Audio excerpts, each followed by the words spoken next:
jai batzordea konbokatu zen orain dela hilabeteak eta lehengo udalak prestatu dena, orduan jarraitu behar dugu dagoen moduan.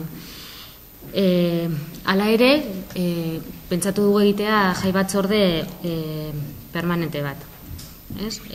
Horrela, elkarte guztiak egongo dira urte osoan Zaldibar osoko jaiak prestatzen. Hau da, ez bakarrik herrikoak, baizik eta bai auzokoak, eta horrela planteatuko dugu beste modu batera. Txupinazue, botako dabe saldua mailako, osea, nauzile mailako taldie, zelan txapeldun gehatu dien da preferentera egon daben, eurek izango die, txupine botako, txapli goi botako dabena.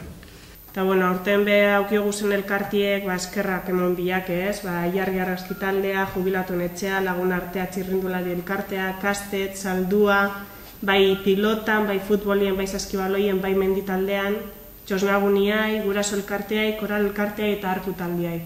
Eta, espero gu behamendik aurrera be eurek parte hartzia. La fiesta, tal y como está organizada, es muy completa. Hay todas las asociaciones de Zaldibar participan en algo,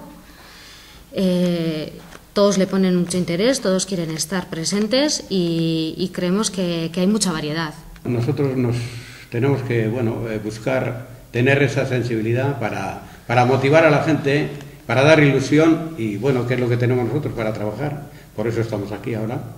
Y la gente está ilusionada, la gente del pueblo, y nosotros pues no podemos fallar a esa ilusión y tenemos que motivar al resto para que, pues Zaldibar vaya para adelante y salgamos del estancamiento en que estamos metidos últimamente.